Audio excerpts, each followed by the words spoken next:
For today's video, exciting talaga siya dahil may pupuntahan tayong bahay na pwede nating lipatan na sobrang laki. So, eto yung kaganapan sa buhay ng Momshi today. Talagang real time natin i-upload ang vlog na to dahil sobrang excited ko nga. So, pagkagising ko nga, diretso ako dito kay Papa. Bakit? Kailangan ko kasing gawa ng content itong bedsheet na ginagamit niya. Actually, nag-film pa ako niyan few days ago ng unboxing, ganyan. Na-delete ko naman. So, nalabahan ko na rin pala yan. And eto na nga, na-set up na ni Papa. Kaya naman, pa lang ako dito sa kwarto niya para makapag-film ng ganyan. Dahil, bakit ba? May bago naman siyang bedsheet. So, why not? At saka, fairness, napaka-aesthetic talaga nitong higaan ni Papa. Diba? Una ko kasi nakita yung ganitong klaseng bedsheet sa kwarto ni Ate Ke. Nag-set up ako ng bagong kutsyon niya doon, ganyan. Tapos ito yung nilagay namin bedsheet. Ang ganda niya, ang lambot-lambot sa balat ng tela. So, sabi ko, mag-try nga ako para naman kay Papa. Buti na lang may ganitong color gray. So, ayan, thank you sa ating napaka-generous na seller.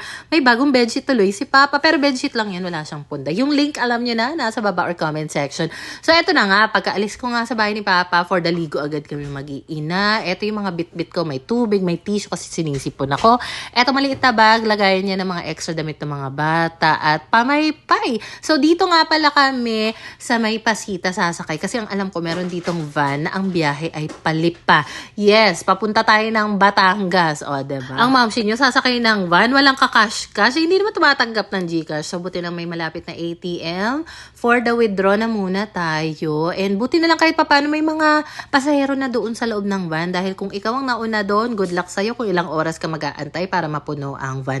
So saglit lang naman, wala pang isang oras, umalis na nga ang van. At tara, punta na tayo ng Batangas. Diba kaka-upload ko lang ng vlog ko kahapon. Ang sabi ko nga, lilipat na nga kami. At gusto ko talaga ma-experience ang provincial life. Tapos, pag-upload ko nga noon, meron agad akong na-receive na message, nag-PM agad yung isa sa mga follower natin. Matagal na pala siyang naka-follow sa akin.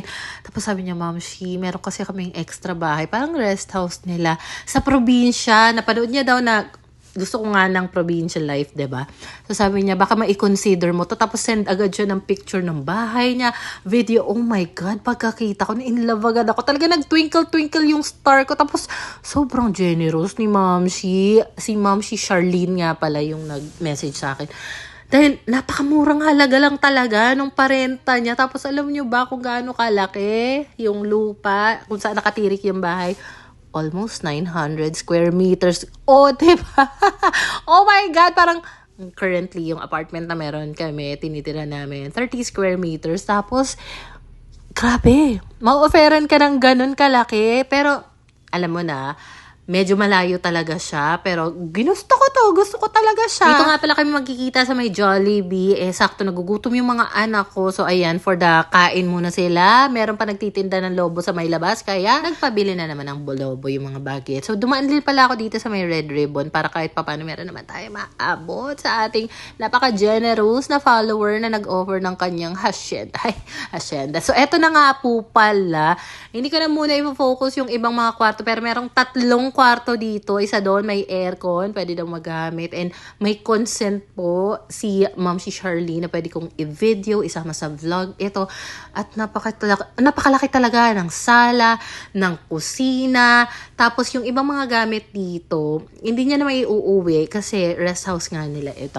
So, ito naman yung CR niya, separate yung, may separate or may, ano man tawag dito, partition yung yung toilet, sa shower area. Tapos dito talaga ako nagulat. Nung una nakita ko to, oh my God, napanganga talaga ako. You know why? Kasi ba naman, pag labas mo nga dito sa pintong to, hala, sobrang laki talaga. Sobrang laki. Hindi ko in-expect. Tapos meron pala ditong mga banyo. Yung isa may toilet, yung isa ginawa nilang stock area kasi meron silang dating business sa mga paso. Tapos ay yung covered area na yan, may ring pa. So pwedeng mag-basketball dyan, sila Pinggoy, sila Papa, or kung sino mang bibisita sa amin dito. Tapos napakalaki talaga niya, ang lawak. Tapos talagang sinigurado nila sa amin na safe talaga dito sa area, tahimik. May puno ng mangga dyan, ang daming bunga. Talagang mananawa ka talaga sa mangga dyan. Tapos yung garahe napakalaki na tipong tatlong sasakyan, truck, kasya yata dyan. Tapos talaga, ang pinakabongga talaga dito, paglabas mo nga ng gate, meron ng mga dumataan ng mga paluwas, mga bus na papuntang Cubao. O diba, kapag feel mong lumuwas, labas ka lang ng gate. So, ayun nga pala, shout out kay Ma'am Charlene and sa hubby niya na si Sir Rayos. Napaka-generous ninyo. Thank you sa napaka-gandang offer. Alam mo ba, hindi pa rin ako makapaniwala na, hala, deserve ko ba na tumira sa ganun kalaking bahay or lugar na napakalaki ng backyard? Parang minamanifest ko lang to. Tapos biglang agad-agad, ayan na. Nasa sa akin na lang talaga kung for the go tayo. Ayun lang muna ang chika.